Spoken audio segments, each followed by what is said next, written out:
നിയമസഭാ തെരഞ്ഞെടുപ്പിൽ ശക്തമായ മത്സരം നടക്കുന്ന 20 മണ്ഡലങ്ങളിൽ നമ്മൾ തിരഞ്ഞെടുത്തിരിക്കുന്ന മറ്റൊരു മണ്ഡലം പാലക്കാടാണ്. ശക്തമായ ത്രികോണ മത്സരം നടക്കുന്ന മണ്ഡലം, ഡീൽ ആരോപണത്തിൻ്റെ കേന്ദ്രബിന്ദുവായി വർത്തിക്കുന്ന മണ്ഡലം, പല നിലയ്ക്കുള്ള പ്രാധാന്യമുള്ള മത്സരമാണ് പാലക്കാട് നടക്കുന്നത്. BJP അവിടെ വിജയിക്കാൻ കഴിയും എന്ന പ്രതീക്ഷ വെച്ച് പുലർത്തുന്നു. UDF ആകട്ടെ കഴിഞ്ഞ ഉപതെരഞ്ഞെടുപ്പിൽ നേടിയ വലിയ വിജയത്തിൻ്റെ തുടർച്ച ഉണ്ടാക്കാൻ സാധിക്കും എന്നുള്ള ആത്മവിശ്വാസത്തിലാണ്. LDF അവിടെ പുതിയൊരു പരീക്ഷണത്തിലൂടെ ഒരു പൊതു സ്വതന്ത്രൻ എന്നുള്ള നിലയ്ക്ക് NMR റസാഖ് എന്നുള്ളൊരു സ്ഥാനാർത്ഥിയെ മത്സരിപ്പിച്ചുകൊണ്ട് ആ മണ്ഡലം മുൻകാലത്ത് അവർ ജയിച്ചതുപോലെ തിരിച്ചു വരാൻ സാധിക്കും എന്ന പ്രതീക്ഷയിൽ LDF നിൽക്കുന്നു. UDF അവിടെ മത്സരിപ്പിക്കുന്നത് ഒരു താരത്തിളക്കമുള്ള സ്ഥാനാർത്ഥിയാണ്, രമേഷ് പിഷാരടിയെ. രമേഷ് പിഷാരടി മുൻകാലം മുതൽ തന്നെ കോൺഗ്രസ്സുകാരനാണ്. അതിനപ്പുറത്ത് ഒരു സിനിമാ താരം, കൊമേഡിയൻ, TV അവതാരകൻ എന്നുള്ള നിലയ്ക്കുള്ള പരിചിതമായ മുഖം എന്നുള്ളത് ഒരു അഡ്വാൻറ്റേജായി മാറും എന്നുള്ള പ്രതീക്ഷ അവർക്കുണ്ട്. പക്ഷേ അതേസമയം രാഷ്ട്രീയമായ മത്സരം നടത്താൻ രമേഷ് പിഷാരടി മതിയോ എന്നുള്ള ക്വസ്റ്റ്യൻ അവിടെയുണ്ട്. ഇതേ ചോദ്യം NMR റസാഖിൻ്റെ കാര്യത്തിൽ LDFും നേരിടുന്നുണ്ട്. ബഷീർ, പാലക്കാട് വളരെ ശ്രദ്ധാകേന്ദ്രമാകുന്നൊരു മത്സരമാണ്. UDFനെ സംബന്ധിച്ച് ആ മണ്ഡലം നിലനിർത്തുക എന്ന് പറയുന്നത് അവർക്ക് വളരെ അനിവാര്യമായൊരു കാര്യമാണ്. കാരണം 2024 ഉപതെരഞ്ഞെടുപ്പിൽ രാഹുൽ മാങ്കൂട്ടം മത്സരിച്ച് വലിയ ഭൂരിപക്ഷത്തിൽ, ആ മണ്ഡലത്തിൽ ഏറ്റവും കൂടിയ ഭൂരിപക്ഷത്തിൽ ജയിച്ചു. പക്ഷേ രാഹുൽ മാങ്കൂട്ടം വലിയ ഗുരുതരമായ ലൈംഗിക അതിക്രമ ആരോപണങ്ങൾ നേരിട്ടതിനെ തുടർന്ന് പാർട്ടിയിൽ നിന്ന് സസ്പെൻഡ് ചെയ്യപ്പെട്ടു. അയാളെ അവിടെ വീണ്ടും മത്സരിപ്പിക്കാൻ കഴിയാതെ വന്നു. UDFൻ്റെ ഒരു നേതൃനിരയിലെ പ്രധാനിയായി അവതരിപ്പിക്കപ്പെട്ട ഒരാൾ മാറ്റി നിർത്തപ്പെട്ടതിന് ശേഷം രമേഷ് പിഷാരടിയെ പോലെ ഒരാളെ കൊണ്ടുവന്ന് മത്സരിപ്പിക്കുന്നു കോൺഗ്രസ്. അവർക്കവിടെ വിജയിച്ചേ പറ്റൂ. ആ നിലയ്ക്ക് പക്ഷേ രമേഷ് പിഷാരടി സ്ഥാനാർത്ഥിയായ സമയത്തുണ്ടായിരുന്നതിനേക്കാൾ വലിയ പ്രൊഫൈൽ ഒരുപക്ഷെ പ്രചരണ കാലത്ത് ഉണ്ടാക്കിയെടുത്തിട്ടുണ്ട്. പലതരത്തിലുള്ള പ്രചരണങ്ങളിലൂടെയും പ്രതികരണങ്ങളിലൂടെയും വളരെ പക്വമായ ചില പ്രതികരണങ്ങളിലൂടെയും മറ്റും. ഇപ്പോൾ UDF ഏതാണ്ട് ആ മണ്ഡലം നിലനിർത്താൻ പാകത്തിലേക്ക് പ്രചരണത്തിൽ മുന്നേറി എന്ന് നമുക്ക് പറയാൻ പറ്റുമോ? അതോ ശോഭാ സുരേന്ദ്രൻ്റെ ഒരു പല മണ്ഡലങ്ങളിലും മത്സരിച്ച് വോട്ട് കൂട്ടുക എന്ന് പറയുന്ന ഒരു തന്ത്രമുണ്ട് ശോഭാ സുരേന്ദ്രൻ, അല്ലെങ്കിൽ അതിലവർ വിജയിച്ചിട്ടുണ്ട്. ശോഭാ സുരേന്ദ്രൻ അവിടെ സ്ഥാനാർത്ഥിയാവുമെന്ന് നേരത്തെ തന്നെ പ്രഖ്യാപിക്കപ്പെട്ടതാണ്. ആ നിലയ്ക്കൊരു അഡ്വാൻറ്റേജ് ശോഭാ സുരേന്ദ്രനുണ്ടോ? ഈ 2001 നിയമസഭാ തെരഞ്ഞെടുപ്പിലും 2024 പാലക്കാട്ട് നടന്ന ഉപതെരഞ്ഞെടുപ്പിലും യഥാർത്ഥത്തിൽ കേരളം കണ്ട ഏറ്റവും വലിയ വാശിയേറിയ രാഷ്ട്രീയ മത്സരം നടന്ന മണ്ഡലമാണ് അത്. അതിനെ തുടർന്ന് ഈ തെരഞ്ഞെടുപ്പിലും പ്രത്യേകിച്ചും രാഹുൽ മാങ്കൂട്ടം ഇടക്ക് നിർത്തി പോകേണ്ടി വന്ന സാഹചര്യം കൂടി വെച്ച് ഒരു രാഷ്ട്രീയമായ മത്സരത്തിലൂടെ തന്നെ BJPയെ രണ്ട് മുന്നണികളും ചെറുക്കും എന്നാണ് നമ്മൾ കരുതിയത്. എന്നാൽ രണ്ട് മുന്നണികളുടെ ഭാഗത്തു നിന്നും, LDFൻ്റെ ഭാഗത്തു നിന്നും UDFൻ്റെ ഭാഗത്തു നിന്നും ഒരു രാഷ്ട്രീയ മത്സരത്തിന് പാലക്കാടിനെ ഒരുക്കുന്നതിന് പകരം തെരഞ്ഞെടുപ്പിൽ പരാജയപ്പെട്ടാൽ, അല്ലെങ്കിൽ വോട്ട് കുറഞ്ഞാൽ, അല്ലെങ്കിൽ BJP സ്ഥാനാർത്ഥി വിൻ ചെയ്താൽ അതിൻ്റെ ബ്ലെയിം തങ്ങളിലേക്ക് വരാത്ത വിധത്തിലുള്ള ഒരു അറേഞ്ച്മെൻറ്റ് നടത്തുന്നത് പോലെ ആണ് യഥാർത്ഥത്തിൽ രണ്ട് മുന്നണികളും അവിടെ സ്ഥാനാർത്ഥികളെ പ്രഖ്യാപിച്ചത്. അതിൽ രമേഷ് പിഷാരടിയുടെ സ്ഥാനാർത്ഥിത്വത്തിന് കുറവുകളൊന്നും പറയാൻ നമുക്കില്ല. അദ്ദേഹം പോപ്പുലറായൊരു ആക്ടറാണ്, കൊമേഡിയനാണ്. ആ നിലക്കൊക്കെ പരീക്ഷണം നടത്തി വിജയിപ്പിക്കാവുന്നതേ ഉള്ളൂ. പക്ഷേ ഒരു വലിയ രാഷ്ട്രീയ മത്സരം അരങ്ങേറുമെന്ന് കരുതിയ ഒരു മണ്ഡലത്തിൽ BJP വളരെ വൈബ്രൻ്റായ, എവിടെ ചെന്നാലും അല്പം വോട്ട് പിടിക്കുമെന്ന് ഉറപ്പുള്ള ഒരു സ്ഥാനാർത്ഥിയെ BJP ഫീൽഡ് ചെയ്തിരിക്കുന്നു. മറ്റ് രണ്ട് മുന്നണികളും അവ്യക്തമായ ഇൻറ്റൻഷനോട് കൂടി സ്ഥാനാർത്ഥികളെ ഫീൽഡ് ചെയ്തിരിക്കുന്നു എന്നതാണ് പാലക്കാടിൻ്റെ പ്രത്യേകത. ശോഭാ സുരേന്ദ്രനുള്ള അഡ്വാൻറ്റേജ് അവരുടെ ഒരു വിഗർ ഇക്കാര്യത്തിൽ നഷ്ടപ്പെട്ടിട്ടില്ല എന്നാണ് എനിക്ക് തോന്നുന്നത്. മണ്ഡലത്തിലെ പ്രചാരണത്തിൽ രമേഷ് പിഷാരടി വേദികളിൽ ശ്രദ്ധേയമാകുന്നുണ്ട്, ലൈംലൈറ്റിനകത്തുണ്ട് എന്നതൊക്കെ ശരിയാണ്. ഇടതുപക്ഷ സ്ഥാനാർത്ഥിയുടെ കാര്യത്തിൽ ആ സ്ട്രാറ്റജിയുടെ വയബിലിറ്റി എത്രയാണ് എന്ന് റിസൾട്ട് വന്ന് വോട്ട് എത്ര കിട്ടി എന്നതിന് ശേഷം, അതറിഞ്ഞതിന് ശേഷം മാത്രമേ നമുക്ക് പറയാൻ പറ്റൂ. പക്ഷേ ശോഭാ സുരേന്ദ്രൻ്റെ ഒരു കടന്നുവരവിനെ രാഷ്ട്രീയമായി ചെറുക്കുന്നതിൽ രണ്ട് മുന്നണികളും പിന്തിരിഞ്ഞു നിൽക്കുന്നു എന്ന അവസ്ഥ സ്ഥാനാർത്ഥിത്വത്തിലുണ്ടായി. അതേ അവസ്ഥ തന്നെയാണ് ക്യാമ്പയിൻ അവസാനിക്കുമ്പോഴും ഉള്ളത് എന്നാണ് എനിക്ക് തോന്നുന്നത്. ഇപ്പോൾ ഈ LDFൻ്റെയും UDFൻ്റെയും കാൻഡിഡേറ്റ്സിൻ്റെ കാര്യത്തിൽ ബഷീർ പറഞ്ഞത് വസ്തുതയാണെങ്കിലും, അതായത് ഒരു രാഷ്ട്രീയ മത്സരം നടത്താൻ പാകത്തിനുള്ള സ്ഥാനാർത്ഥികളെ നിർത്തിയോ എന്ന് ചോദിച്ചാൽ ഇല്ല എന്ന് തന്നെയാണ് എൻ്റെ ഉത്തരം. കാരണം ഇപ്പോൾ CPMൻ്റെ റാങ്ക് ആൻഡ് ഫയലിൽ സ്റ്റേച്ചറുള്ള ഒരുപാട് കാൻഡിഡേറ്റ്സ് ഒരുപക്ഷെ പാലക്കാട് വേറെയുണ്ട്, അല്ലെങ്കിൽ അവർക്ക് വേറെ കൊണ്ടുവന്ന് മത്സരിപ്പിക്കാൻ സ്ഥാനാർത്ഥികൾ ധാരാളമുണ്ട്. ഇപ്പം എറണാകുളത്ത് ആലുവ മണ്ഡലത്തിൽ അവർ മത്സരിപ്പിക്കുന്ന എ മാരിഫിനെയാണ്. അരൂർ മത്സരിച്ച് ജയിച്ചിരുന്ന എ മാരിഫിനെ ആലുവയിൽ കൊണ്ടുവന്ന് മത്സരിപ്പിക്കുന്നു. അതുപോലൊരു കാൻഡിഡേറ്റിനെ പാലക്കാട് കൊണ്ടുവന്ന് മത്സരിപ്പിക്കാൻ അവർക്ക് യാതൊരു പ്രയാസമില്ല. പക്ഷേ അവർ തിരഞ്ഞെടുത്ത് NMR റസാഖ് എന്ന് പറയുന്ന അവിടെ തന്നെ പാലക്കാട് തന്നെയുള്ള ഒരു ഹോട്ടൽ വ്യവസായത്തിൽ ഇൻവോൾവ് ആയിരിക്കുന്ന, ദീർഘകാലമായി ആ രംഗത്ത് പ്രവർത്തിക്കുന്ന, ഒരുപക്ഷെ പാലക്കാട് വ്യക്തിബന്ധങ്ങൾ ധാരാളമുള്ള ഒരു പൊതു സ്വതന്ത്രനായ ഒരാളെയാണ് അവർ മത്സരിപ്പിക്കുന്നത്. അദ്ദേഹം പ്രഖ്യാപിക്കപ്പെട്ടപ്പോൾ ഉണ്ടായിരുന്ന ഒരു ഡിസഡ്വാൻറ്റേജസിനെയൊക്കെ മറികടന്നുകൊണ്ട് LDFൻ്റെ ഒരു സ്വതന്ത്ര സ്ഥാനാർത്ഥി എന്നുള്ള നിലയ്ക്കുള്ള ഒരു അങ്ങനെ എസ്റ്റാബ്ലിഷ് ചെയ്യപ്പെട്ട് പ്രചരണ രംഗത്ത് വലിയ തോതിൽ മുന്നേറിയിട്ടുണ്ട് എന്നുള്ളതൊരു വസ്തുതയായിട്ട് അവിടെ നിൽക്കുന്നുണ്ട്. അതൊരു ഭാഗത്ത്. രണ്ടാമത്, ഇപ്പോൾ രമേഷ് പിഷാരടി ഈ പറയുന്ന കോൺഗ്രസിൻ്റെ റാങ്ക് ആൻഡ് ഫയലിൽ ഒരു ഹൈ പ്രൊഫൈലുള്ള ഒരാളല്ല. പക്ഷേ എങ്കിൽ പോലും സ്ഥാനാർത്ഥി പ്രഖ്യാപനം കഴിഞ്ഞതിന് ശേഷം പ്രചരണ രംഗത്ത് ഉള്ള ഇടപെടലുകൾ, ജനങ്ങളുമായിട്ടുള്ള ഇഴചേർന്നുള്ള പര്യടനങ്ങൾ, അതുപോലെ വിവിധ വിഷയങ്ങളോടുള്ള അദ്ദേഹത്തിൻ്റെ പ്രതികരണങ്ങൾ, ഇതിലൂടെ ഒരു തഴക്കം വന്ന രാഷ്ട്രീയ പ്രവർത്തകൻ എന്നുള്ള ഫീൽ ഉണ്ടാക്കാൻ രമേഷ് പിഷാരടിക്ക് സാധിച്ചിട്ടുണ്ട്. അതിനെ BJP ഭയക്കുന്നുണ്ട് എന്നെനിക്ക് തോന്നുന്നു. കാരണം വെച്ച് കഴിഞ്ഞാൽ ഇപ്പോൾ കഴിഞ്ഞ ദിവസം ഏതോ ഒരു പഞ്ചായത്തിൽ രമേഷ് പിഷാരടിയുടെ പ്രചരണം ചെല്ലുമ്പോൾ BJPക്കാർ ഒന്ന് തടയുന്ന സംഭവം ഉണ്ടായി. അതായത് അവരൊരു പരിധിവരെ രമേഷ് പിഷാരടിയിൽ നിന്ന് പ്രതീക്ഷിക്കാത്ത വിധത്തിലുള്ളൊരു പ്രകടനം അവിടെ ഇതിനകം ഉണ്ടായി എന്ന് വേണം നമ്മൾ കരുതാൻ. അതുകൊണ്ടായിരിക്കണം അവർ വളരെ ഊർജിതമായി വന്നത് തടയാൻ ശ്രമിച്ചത്. അപ്പോൾ ആ നിലയ്ക്ക് ഈ രണ്ട് കാൻഡിഡേറ്റ്സും നമ്മൾ എന്താ പറയുക, രാഷ്ട്രീയ മത്സരം എന്ന് അതിന് ഉതകുന്നവരല്ല എന്ന വിമർശനം ഉള്ളപ്പോൾ തന്നെ മത്സര രംഗത്ത് അവരുടേതായിട്ടുള്ള വഴക്കം ഇതിനകം പ്രകടിപ്പിച്ചിട്ടുണ്ട് എന്നാണ് എനിക്ക് ഉറപ്പായിട്ടും. തോന്നുന്നത്. പ്രത്യേകിച്ചും പിഷാരടിയുടെ കാര്യത്തിൽ അദ്ദേഹം സട്ടിലായ റെസ്പോൺസസിലൂടെയാണല്ലോ അദ്ദേഹത്തിൻ്റെ ഈ കോമഡി പരിപാടികളിൽ തന്നെ സട്ടിൽ റെസ്പോൺസസാണ് രമേഷ് പിഷാരടിയുടെ ഒരു പ്രത്യേകത. അത് തന്നെ രാഷ്ട്രീയത്തിലുമുണ്ട്. അത് വളരെ പെട്ടെന്ന് മീഡിയ ക്യാച്ച് ചെയ്യുകയും പ്രചാരണത്തിൽ അദ്ദേഹത്തിന് ഒരു സിനിമാ താരത്തിന് ലഭിക്കുന്ന ഒരു അധിക അഡ്വാൻറ്റേജ് അദ്ദേഹത്തിന് കിട്ടുകയും ചെയ്തിട്ടുണ്ട്. പക്ഷേ അതവിടെ ആവശ്യമായിരുന്ന ഒരു രാഷ്ട്രീയ മത്സരത്തിന് പകരമായി അത് വരുന്നില്ല. ഇവിടെ ഇപ്പോൾ 2016 ഷാഫി പറമ്പിൽ അവിടെ മത്സരിക്കുമ്പോൾ ഉള്ള കണക്കെടുത്താൽ അത് അന്ന് ശോഭയാണ് സ്ഥാനാർത്ഥി, BJP സ്ഥാനാർത്ഥി. ആ കണക്ക് NN കൃഷ്ണദാസാണ് CPIMൻ്റെ സ്ഥാനാർത്ഥി. BJP ആദ്യമായിട്ട് 2ാം സ്ഥാനത്തേക്ക് വന്ന തെരഞ്ഞെടുപ്പാണ് ശോഭയാണ് ഇതിലേക്ക് കടത്തിക്കൊണ്ടുവരുന്നത്. അവിടെ 29.08% വോട്ടാണ് ശോഭാ സുരേന്ദ്രൻ അന്ന് പിടിച്ചത്. അന്ന് CPIM സ്ഥാനാർത്ഥിക്ക് 28, തൊട്ട് താഴെ 28.07%. ഷാഫി പറമ്പിലിൻ്റെ വോട്ട് ഷെയർ 41.77. അതായത് 57,000 വോട്ട് ഷാഫിക്ക്, ശോഭാ സുരേന്ദ്രൻ 40,076 വോട്ട്, NN കൃഷ്ണദാസിന് 38,675 വോട്ട്. ഇത് ഒരു അടിസ്ഥാന പൊളിറ്റിക്കൽ സ്പ്ലിറ്റാണ് എന്നാണ് എനിക്ക് തോന്നുന്നത് പാലക്കാടിൻ്റെ കാര്യത്തിൽ. ശോഭാ സുരേന്ദ്രനാണെങ്കിലും ഉണ്ടാകാവുന്ന ഒരു സ്പ്ലിറ്റ് എന്ന് പറയുന്നത് ഇതാണ്. പക്ഷേ അതിനുശേഷം ഉണ്ടായ മാറ്റങ്ങൾ, ഇപ്പോൾ 2021 വരുമ്പോൾ വോട്ടിംഗ് ഷെയറിൽ 38% മാത്രമാണ് UDFൻ്റെ വോട്ട്. 41-ൽ നിന്ന് 41.77-ൽ നിന്ന് 38% അത് താണു. ശ്രീധരൻ്റേത് 35% ഉയർന്നു. ശോഭാ സുരേന്ദ്രൻ്റെ 29-ൽ നിന്ന് 35.34% ഉയർന്നു.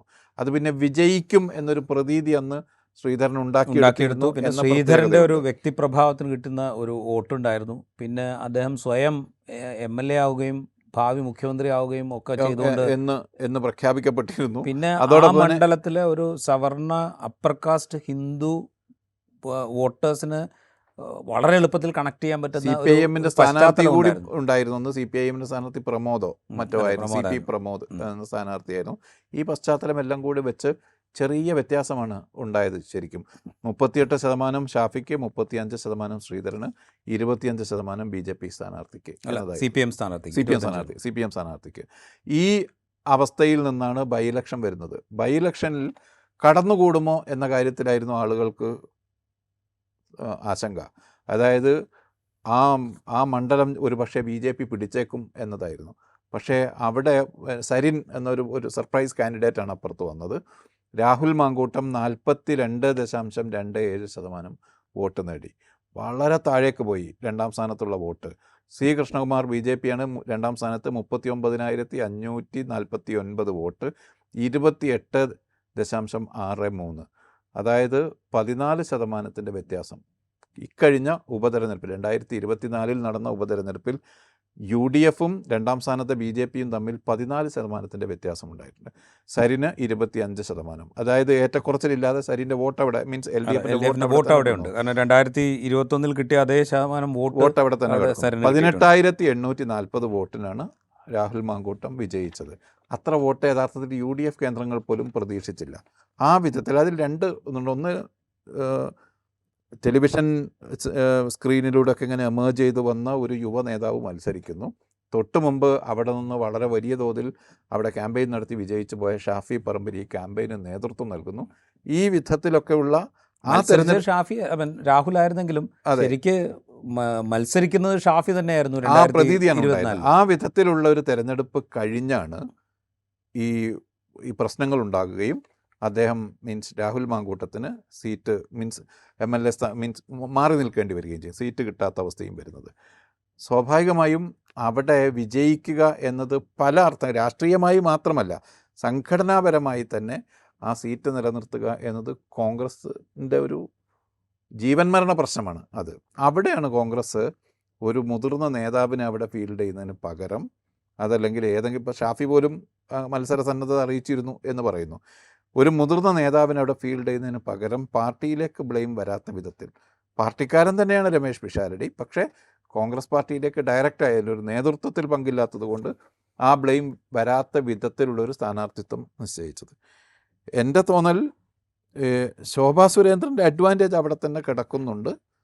ഈ കോൺഗ്രസ്സിനകത്തും മറ്റും ഉണ്ടായിരിക്കുന്ന സ്പ്ലിറ്റ്, അതിൻ്റെ വോട്ട് അങ്ങോട്ടും ഇങ്ങോട്ടും ഇടറിപ്പോകുമോ എന്ന പ്രശ്നം, അതോടൊപ്പം ഒരു മുസ്ലിം സ്ഥാനാർത്ഥിയെ ഫീൽഡ് ചെയ്യാനുള്ള CPIMൻ്റെ തീരുമാനം, ഈ ഘടകങ്ങളായിരിക്കും അവിടെ കാര്യങ്ങൾ നിർണ്ണയിക്കുക. ഈ മുസ്ലിം സ്ഥാനാർത്ഥിയെ ഫീൽഡ് ചെയ്യാനുള്ള തീരുമാനം എന്ന് പറയുമ്പോൾ അതിനെ പിൻനിർത്തിയാണ് സത്യം പറഞ്ഞാൽ ഒരു ഡീൽ ആരോപണം കേരളത്തിൽ ഉയർന്നു വരുന്നത്. അതായത് BJP സ്ഥാനാർത്ഥിയെ ജയിപ്പിക്കാൻ വേണ്ടിയിട്ട് ഒരു ഡീൽ ഉണ്ടാക്കിയിരിക്കുന്നു CPMഉം. ഡെമോഗ്രഫിക്കലി അതെങ്ങനെ വർക്ക് ചെയ്യും? ഡെമോഗ്രഫിക്കലി അതെങ്ങനെ വർക്ക് ചെയ്യും എന്ന് ചോദിച്ചു കഴിഞ്ഞാൽ അതിൻ്റെ ഒരു കാൽക്കുലേഷൻ CPMൻ്റെയും LDFിൻ്റെയും ഒരു കാൽക്കുലേഷൻ, അവരുടെ കോർ വോട്ടിന് പുറത്ത് ഒരു മുസ്ലിം വോട്ട് പിടിക്കാൻ പറ്റിയ ഒരു കാൻഡിഡേറ്റ്. അതിൻ്റെ ഒരു ഉദാഹരണം പറഞ്ഞു കഴിഞ്ഞാൽ ഇപ്പോൾ TK നൗഷാദ് 1996 ഇതിനു മുമ്പ് KK ദിവാകരൻ 2006 ജയിച്ചതൊഴിച്ചാൽ അതിന് മുമ്പ് CPM അവിടെ ജയിക്കുന്നത് റീസെൻറ്റ് ഹിസ്റ്ററിയിൽ 1996 TK നൗഷാദ് അവിടെ നിന്ന് ജയിക്കുന്നുണ്ട്. വളരെ ചെറിയ ഭൂരിപക്ഷത്തിനാണ് അന്ന് നൗഷാദ് ജയിക്കുന്നത്. നൗഷാദ് സത്യം പറഞ്ഞു കഴിഞ്ഞാൽ അങ്ങനെ സ്റ്റേറ്റ് ലെവലിൽ അറിയപ്പെടുന്ന നേതാവായിരുന്നില്ല, അവിടുത്തെ CPMൻ്റെ പ്രാദേശിക നേതാവായിരുന്നു. എൻ്റെ ഓർമ്മ ശരിയാണെങ്കിൽ ഏതാണ്ട് 1000-ൽ താഴെ വോട്ടിന് മാത്രമാണ് അന്ന് പാലക്കാട് മണ്ഡലത്തിൽ നിന്ന് TK നൗഷാദ് വിജയിച്ചു വരുന്നത്. ആ ഒരു എക്സ്പീരിയൻസ് CPMനും LDFിനും അവിടെ ഉണ്ട്. നൗഷാദ് ജയിക്കാനുള്ള പ്രധാനപ്പെട്ട കാരണങ്ങളിൽ ഒന്ന് മുസ്ലിം മൈനോറിറ്റിയുടെ വോട്ട് നൗഷാദിലേക്ക് കേന്ദ്രീകരിച്ചു എന്നുള്ളതാണ് എന്ന് പിന്നീട് വിലയിരുത്തപ്പെടുകയും ചെയ്തിരുന്നു. ഒരു പക്ഷേ അതേ ടാക്ടിക്സ് ആയിരിക്കാം ഇത്തവണ CPM അവിടെ പയറ്റുന്നത് എന്നാണ് എനിക്ക് തോന്നുന്നത്. കാരണം രമേശ് പിഷാരടി ഒരു സിനിമാ താരമാണ്. പിന്നെ പേരിൽ തന്നെ അദ്ദേഹത്തിൻ്റെ സവർണ ജാതിത്വം ഐഡൻറ്റിഫൈ ചെയ്യപ്പെടുന്നുണ്ട്. അത് അദ്ദേഹം അങ്ങനെ ഉപയോഗിക്കുന്നുണ്ടാവില്ല, അദ്ദേഹത്തിന് ഒരിക്കലും മനസ്സിൽ അങ്ങനെ ചിന്തകളും ഉണ്ടാവില്ല. പക്ഷേ എങ്കിൽ പോലും അദ്ദേഹത്തിൻ്റെ പേരിൽ ഒരു സവർണ ഹിന്ദു സ്വഭാവം പേരിൽ നിന്ന് തന്നെ എക്സ്പ്ലിസിറ്റായി പുറത്തേക്ക് വരുന്നുണ്ട്. ഇപ്പുറത്ത് ശോഭാ സുരേന്ദ്രനാണ്. ശോഭാ സുരേന്ദ്രൻ ഏത് വിധത്തിലായിരിക്കും കമ്മ്യൂണലി ഒരു ആ മണ്ഡലത്തിലൊരു കമ്മ്യൂണൽ ഡിവിഷൻ കൂടുതൽ ആഴത്തിലേക്ക് കൊണ്ടുപോകാൻ ശ്രമിക്കുക എന്നുള്ളതിനെക്കുറിച്ചുള്ളൊരു ധാരണയുണ്ട്. ഈ ധാരണകളുടെ അടിസ്ഥാനത്തിലായിരിക്കാം ഒരുപക്ഷെ NMR റസാഖ് എന്നൊരു കാൻഡിഡേച്ചറിലേക്ക് LDF എത്തുന്നത് എന്നാണ് എനിക്ക് തോന്നുന്നത്. ബേസ് വോട്ട് ഒരു 25-26% ബേസ് വോട്ട് അവിടെ LDFന് ഉണ്ട്. ഈ CPM അതായത് രാഹുൽ മാങ്കൂട്ടം ഈ വലിയ ഭൂരിപക്ഷം നേടുമ്പോൾ പോലും അവരുടെ 25%-26% വോട്ട് അവിടെ വിള്ളലില്ലാതെ അതാണ് അവരുടെ ബേസ് വോട്ട് എന്ന്. അതിൻ്റെ കൂടെ ഒരു മൈനോറിറ്റി കൺസോൾട്ടേഷൻ കൂടെ ഉണ്ടാവുകയാണെങ്കിൽ ഒരു വളരെ ശക്തമായ ത്രികോണ മത്സരം, അതായത് പിഷാരടി എന്ന പേരുള്ള ഒരു സിനിമാ താരം ഉണ്ടാക്കുന്ന ഒരവസ്ഥയും ശോഭാ സുരേന്ദ്രൻ ഒരു പക്ഷേ അധികമായി പിടിക്കും, BJP വോട്ട് മീൻസ് BJPക്ക് വേണ്ടി അവർ പിടിക്കുമെന്ന് കരുതുന്ന ഒരു അമിതമായ അല്ലെങ്കിൽ അധികമായ വോട്ടും മുസ്ലിം സമൂഹത്തെ കൺസോളിഡേറ്റ് ചെയ്യാൻ കാരണമാക്കും എന്നൊരു പ്രതീക്ഷ ഒരുപക്ഷെ LDF ഉണ്ടാകും അതിന് എന്നാണ്. നൗഷാദിൻ്റെ ഉദാഹരണം അവിടെ ഉണ്ട്. അത് അങ്ങനെയാണോ?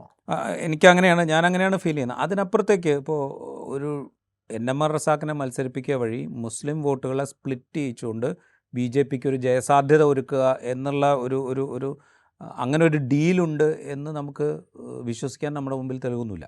അതാണ് ആരോപണം. അതായത് NMR റസാഖിനെ മത്സരിക്കുമ്പോൾ സ്വാഭാവികമായും ഒരു ആൻറ്റി BJP വോട്ട് അവിടെ വിജയിക്കാൻ സാധ്യതയുള്ള, കഴിഞ്ഞ തെരഞ്ഞെടുപ്പുകളിലൊക്കെ വിജയിച്ചു വന്നിട്ടുള്ള UDF സ്ഥാനാർത്ഥിയിലേക്കാണ് പോകേണ്ടത്. അത് സ്പ്ലിറ്റ് ചെയ്യിക്കുന്നതിലൂടെ BJP സ്ഥാനാർത്ഥിക്ക് വിജയം സരിൻ എടുക്കാൻ പിടിച്ചതിനേക്കാൾ കൂടുതൽ വോട്ട് റസാഖ് പിടിക്കുന്നില്ലെങ്കിൽ പ്രശ്നമാകും CPM-നെ സംബന്ധിച്ച്. CPM-നെ സംബന്ധിച്ച് പ്രശ്നമാകും. സരിൻ പിടിക്കുന്നതിനേക്കാൾ കുറവ് വോട്ടാണ് NMR റസാഖ് പിടിക്കുന്നത് എങ്കിൽ, സരിൻ പിടിക്കുന്നതിനേക്കാൾ കുറവ് വോട്ടാണ് NMR റസാഖ് പിടിക്കുന്നതെങ്കിൽ കംഫർട്ടബിളി അവിടെ UDF സ്ഥാനാർത്ഥി വിജയിക്കും എന്നാണ് ഞാൻ വിചാരിക്കുന്നത്. സരിൻ പിടിച്ചതിനേക്കാൾ ഒരു 5000-ഓ 6000-ഓ വോട്ട് അധികമായിട്ട് NMR റസാഖിന് പിടിക്കാൻ സാധിക്കുന്നുവെങ്കിൽ ഒരു വളരെ ടൈറ്റായിട്ടുള്ളൊരു ട്രയാങ്കുലർ കോൺടെസ്റ്റിനിടയിൽ ഒരു പക്ഷേ ചെറിയ മാർജിനിൽ NMR റസാഖിന് ജയിച്ചു വരാൻ കഴിയും എന്നും നമുക്ക് കണക്കാക്കാം. ഇനി ഇതൊന്നും സംഭവിക്കുന്നില്ല. ഇതിൻ്റെ ഒരു ഇലക്ഷൻ്റെ ഒരു ലാസ്റ്റ് ലെഗിലേക്ക് വരുമ്പോൾ, അതായത് വോട്ടെടുപ്പിൻ്റെ ഒരു തലേ ദിവസമൊക്കെ ഒരു അനാലിസിസിലേക്ക് CPM-ഉം LDF-ഉം പോകുന്ന ഘട്ടത്തിൽ വിജയസാധ്യത തീരെ കുറവാണ് എന്ന ഒരു തോന്നലിലേക്കാണ് എത്തുന്നത് എങ്കിൽ 2016 സിറ്റുവേഷൻ ആവർത്തിച്ചാലും അത്ഭുതപ്പെടാനില്ല എന്നാണ് എനിക്ക് തോന്നുന്നത്. 2016 E. ശ്രീധരനെതിരെ ഷാഫി പറമ്പിൽ മത്സരിച്ച് ജയിക്കുമ്പോൾ ആ തെരഞ്ഞെടുപ്പ് വോട്ടെണ്ണലിൻ്റെ അവസാന ഘട്ടത്തിലേക്ക് എത്തുമ്പോഴാണ് ഷാഫി ജയിക്കുന്നത്. അവസാന ഘട്ടത്തിൽ വോട്ടെണ്ണി തീരുന്നത് മുഴുവൻ ഏതാണ്ട് CPM-നും LDF-നും എഡ്ജുള്ള പഞ്ചായത്തുകളിലൂടെയാണ് ആ വോട്ടെണ്ണൽ കടന്നുപോയത്. ആ സമയത്താണ് ഷാഫി ലീഡിലേക്ക് തിരിച്ചെത്തുകയും വിജയിക്കുകയും ചെയ്യുന്നത്. അപ്പോൾ ഈ സ്ട്രാറ്റജിയിലേക്ക് ഒരുപക്ഷെ അവർ തിരിച്ചു വന്നുകൂടായികയില്ല എന്നാണ് എനിക്കിപ്പോഴും തോന്നുന്നത്. ഈ മോഡിക്കാലം വന്നതിന് ശേഷം വളരെ വലിയ തോതിൽ BJP-യിലേക്ക് വോട്ട് മാറിയ ഒരു മണ്ഡലമാണ് പാലക്കാട്. 2001 അവിടെ 11% വോട്ട് മാത്രമേ ഉള്ളൂ. മോഡിക്കാലം എന്ന് പറഞ്ഞുകൂടാ എന്നെനിക്ക് തോന്നുന്നു. 2006 മുതൽ ആ വിസിബിലിറ്റി, അത് വിസിബിളാണത്. 24% 2011 19 പക്ഷേ അതിനുശേഷം 16 ആകുമ്പോഴേക്കും 29%, പിന്നീട് 35% അത് ഉയർന്നു. ശ്രീധരന് 35% വോട്ട്. അത് നമ്മൾ തിരുവനന്തപുരം നഗരത്തിൻ്റെ കാര്യം പറയുന്ന പോലെ തന്നെയാണ് പാലക്കാട് നഗരത്തിനും. പാലക്കാട് നഗരത്തിൻ്റെ ഡീലിമിറ്റേഷൻ കാരണമാണ്. അല്ല, ഡീലിമിറ്റേഷൻ മുമ്പും അങ്ങനെ തന്നെയാണ്. പാലക്കാട് നഗരത്തിലും പാലക്കാട് നഗരത്തിൻ്റെ ചുറ്റുവട്ടത്തും BJPക്ക് മുൻകാലത്ത് തന്നെ ഒരു സ്വാധീനം ഉറപ്പിക്കാൻ സാധിച്ചിട്ടുണ്ട്. അത് പല കാരണങ്ങളാൽ. അതിന് ഈ ഒരു സവർണ ഹിന്ദു വോട്ടർമാരുടെ ഏരിയ കുറച്ച് കൂടുതലുള്ളതുകൊണ്ട് അവിടെ സ്വാധീനം ഉറപ്പിച്ചുകൊണ്ട് പിന്നീട് നഗരത്തിലേക്ക് വളരുക എന്ന് പറയുന്നൊരു സിസ്റ്റമാണ് BJP അവിടെ അഡാപ്റ്റ് ചെയ്തത്. അതവിടെ വർക്ക് ചെയ്തിരുന്നു. അത് നേരത്തെ മുതൽ തന്നെ നഗരത്തിൽ BJPക്ക്, നഗരത്തിലും നഗരത്തിന് തൊട്ട് ചേർന്നുള്ള പ്രദേശങ്ങളിലും BJPക്ക് വളർച്ചയുണ്ടായിരുന്നു. അതിൻ്റെ ഒരു തുടർച്ചയാണ് സത്യം പറഞ്ഞാൽ 2006 2011 2016 2021 ആ ഒരു പ്രോഗ്രഷനിൽ വരുന്നത് നേരത്തെ അവരുണ്ടാക്കി വെച്ച ഒരു വളർച്ചയുടെ തുടർച്ച തന്നെയാണ്. അല്ലാതെ അത് പെട്ടെന്നുണ്ടായൊരു വളർച്ചയല്ല. ഈ 2014 കേന്ദ്രത്തിൽ മോഡി സർക്കാർ അധികാരത്തിന് വരുന്നതിന് മുമ്പേ തന്നെ പാലക്കാട് നഗരസഭയിൽ BJPക്ക് അത്യാവശ്യം നല്ല പ്രസൻസ് ഉണ്ടായിരുന്നു. ഒരുപക്ഷെ ഒരു പ്രതിപക്ഷ സ്ഥാനം പോലും, അതായത് പ്രതിപക്ഷ നേതൃസ്ഥാനം പോലും BJPക്ക് അതിന് മുമ്പേ തന്നെ പാലക്കാട് നഗരസഭയിൽ ഉണ്ടായിരുന്നു. അപ്പോൾ BJPക്ക് നേരത്തെ അവിടെ പ്രസൻസ് ഉണ്ട്. അതിനെ ബേസ് ചെയ്തിട്ടുള്ളൊരു വളർച്ചയാണ് അവർ കാണിച്ചത്. പക്ഷേ ഇപ്പോൾ ഈ 2021 ശ്രീധരൻ നേടിയ 35.34% വോട്ട്, അത് ശ്രീധരന് കൂടെ കിട്ടിയ വോട്ടാണ്. അതിലപ്പുറത്തേക്കുള്ളൊരു വോട്ട് കിട്ടാനുള്ളൊരു സാധ്യത സത്യം പറഞ്ഞു കഴിഞ്ഞാൽ ഇപ്പോൾ ശോഭാ സുരേന്ദ്രൻ സ്ഥാനാർത്ഥിയാവുമ്പോൾ പോലും ഇല്ല എന്നാണ് എനിക്ക് തോന്നുന്നത്. കണക്കുകൾ നോക്കുമ്പോൾ UDF-ന്റെ വോട്ട് അവിടെ വളരെ സോളിഡാണ്. 2011 42%, 16 41%, 21 38%, 24 ഉപതെരഞ്ഞെടുപ്പിൽ 42%. ഏതാണ്ട് ഒരു 39 മുതൽ 42 വരെ ശതമാനം. ഇതിനനുസരിച്ച് മാർജിനിലുള്ള വ്യത്യാസം മാത്രമേ സംഭവിക്കുന്നുള്ളൂ. 2011 7403, 16 17483, 21 3859, 24 ഉപതെരഞ്ഞെടുപ്പിൽ 18,840. വോട്ട് ശതമാനത്തിലുള്ള വ്യത്യാസമൊന്നും ജയപരാജയം തീരുമാനിച്ചിട്ടില്ല. അവിടെ മാർജിൻ മാത്രം കൺസിസ്റ്റൻ്റ് ആയിട്ടുള്ളൊരു വോട്ട് അവിടെ UDF-നുണ്ട്. വലിയ കോട്ടം തട്ടാത്ത വിധത്തിലുള്ളൊരു വോട്ട് അവിടെ UDF-നുണ്ട്. അതിൽ ഒരു പ്രധാനപ്പെട്ട ഘടകം എന്ന് പറയുന്നത് ഈ BJPയുടെ വളർച്ച, BJPയുടെ ഈ വർഗീയ ധ്രുവീകരണ ശ്രമങ്ങളിൽ അസംതൃപ്തരായി നിൽക്കുന്ന ഒരു ജനവിഭാഗം മൈനോറിറ്റി അടക്കമുള്ള ഒരു സെക്കുലർ മനസ്സുള്ള ജനവിഭാഗം ബി ജെ പിക്കെതിരെ ഇവിടെ ജയിക്കാൻ സാധ്യതയുള്ള യു ഡി എഫ് ആണെന്ന് മനസ്സിലാക്കുകയും ആ വിധത്തിൽ വോട്ട് ചെയ്യുകയും ചെയ്യുന്നത് കൊണ്ടാണ് മഞ്ചേശ്വരത്തൊക്കെ സംഭവിക്കുന്നത് പോലെ ആ കൺസിസ്റ്റൻ്റ് ആയിട്ട് ആ വോട്ട് ഷെയർ അവിടെ നിലനിർത്താൻ സാധിക്കുന്നത്. ഈ തെരഞ്ഞെടുപ്പിലും മറിച്ചൊന്നുണ്ടാവും എന്ന് കരുതാൻ നമുക്കിപ്പോൾ ന്യായമില്ല. NMR റസാഖിൻ്റെ സ്ഥാനാർത്ഥിത്വം ഓഫ് കോഴ്സ് അതിനെക്കുറിച്ചുള്ള ഡീൽ ആരോപണങ്ങളൊക്കെ നിലനിൽക്കെ തന്നെ ആ സ്ഥാനാർത്ഥിത്വം രാജീവ് കരുതുന്നത് പിഷാരടിയോ റസാഖോ ജയിക്കും എന്നാണ്. ഞാനിപ്പോഴും വിചാരിക്കുന്ന യു ഡി എഫ് ആ മണ്ഡലം നിലനിർത്തും എന്ന് തന്നെയാണ്. ചെറിയ മാർജിനിലാണെങ്കിൽ പോലും യു ഡി എഫ് ആ മണ്ഡലം നിലനിർത്തും എന്ന് തന്നെയാണ് ഞാൻ വിചാരിക്കുന്നത്. നമ്മൾ പ്രതീക്ഷിക്കാത്ത വിധത്തിലുള്ളൊരു ഒരു ഒരു വലിയ മത്സരത്തിലേക്ക് അത് പോവുകയും LDF പ്രതീക്ഷിക്കുന്ന വിധത്തിലുള്ളൊരു വോട്ട് ക്യാച്ചറായിട്ട് NMR റസാഖ് മാറുകയും ചെയ്താൽ മാത്രം ഒരുപക്ഷെ എന്തെങ്കിലും മാറ്റം സംഭവിച്ചേക്കാം. അതർവൈസ് ഒരു മുസ്ലിം കൺസോളിഡേഷൻ ഉണ്ടാവുകയും ചെയ്താൽ അതൊരു മാറ്റം സംഭവിച്ചേക്കാം. പക്ഷേ അതുണ്ടാവുമെന്ന് ഞാൻ വിചാരിക്കുന്നില്ല. കാരണം ഒരു സെക്കുലർ വോട്ട് എന്ന് പറയുന്നത് ഒരു മൈനോറിറ്റി അടക്കമുള്ളൊരു സെക്കുലർ വോട്ട് അവർ BJPയുടെ ആൻറ്റി BJP വോട്ടിനെ എങ്ങനെ വിനിയോഗിക്കണം എന്നുള്ള കാര്യത്തിൽ ഒരു അന്തിമ നിമിഷമായിരിക്കും തീരുമാനമെടുക്കുക. പലതരത്തിലുള്ള വ്യാഖ്യാനങ്ങൾക്ക് ഇടതരുന്നതായിരിക്കും എന്തായാലും പാലക്കാട്ടെ അത് ഫലം എന്നുള്ള കാര്യത്തിൽ ഒരു തർക്കമില്ല. ഇപ്പോൾ നമ്മൾ കേട്ടുകൊണ്ടിരിക്കുന്ന ഡീൽ ആരോപണം ഇത് കഴിഞ്ഞും അതായത് തെരഞ്ഞെടുപ്പ് ഫലം വന്നതിന് ശേഷവും ഒരു പക്ഷേ വരും തെരഞ്ഞെടുപ്പുകളിലെല്ലാം ആവർത്തിക്കുന്ന വിധത്തിലേക്ക് ഉള്ളൊരു തെരഞ്ഞെടുപ്പ് ഫലം പാലക്കാട് ഉണ്ടായാൽ അത്ഭുതപ്പെടാനില്ല എന്നാണ് എനിക്ക് തോന്നുന്നത്. അപ്പോഴും UDF അവിടെ എഡ്ജുണ്ട് എന്നാണ് ഞാൻ മനസ്സിലാക്കുന്നത്. എന്തായാലും പാലക്കാട് നമുക്ക് കാത്തിരിക്കാം. 2021 പോലെ വോട്ടെണ്ണൽ തീരുന്നത് വരെ സസ്പെൻസ് നിലനിർത്തുമോ അതോ 2024 ഉപതെരഞ്ഞെടുപ്പിലുണ്ടായതുപോലെയുള്ളൊരു വളരെ കംഫർട്ടബിൾ ആയിട്ടുള്ളൊരു വിജയം UDF നിലനിർത്തുമോ? ഇതൊക്കെ കാത്തിരുന്ന് കാണേണ്ട കാര്യങ്ങളാണ്. ഒപ്പം ശോഭാ സുരേന്ദ്രൻ്റെ സ്ഥാനാർത്ഥിത്വം വളരെ പ്രധാനപ്പെട്ടതാണ്. ശോഭാ സുരേന്ദ്രൻ്റെ സ്ഥാനാർത്ഥിത്വം പ്രധാനപ്പെട്ടതാകുമ്പോൾ തന്നെ പാലക്കാട്ടെ BJPക്കുള്ളിലുള്ള ഗ്രൂപ്പ് പോരുകളിൽ ശോഭാ സുരേന്ദ്രൻ്റെ എതിർപക്ഷത്തും അനുകൂല പക്ഷത്തും ഉള്ള ആളുകൾ എടുക്കുന്ന നിലപാടുകളും ഒരുപക്ഷെ പാലക്കാടിൻ്റെ ഫലത്തെ നിശ്ചയിച്ചേക്കും. ഈ എപ്പിസോഡ് ഇവിടെ പൂർത്തിയാവുന്നു. മറ്റു എപ്പിസോഡുമായി വീണ്ടും കാണാം.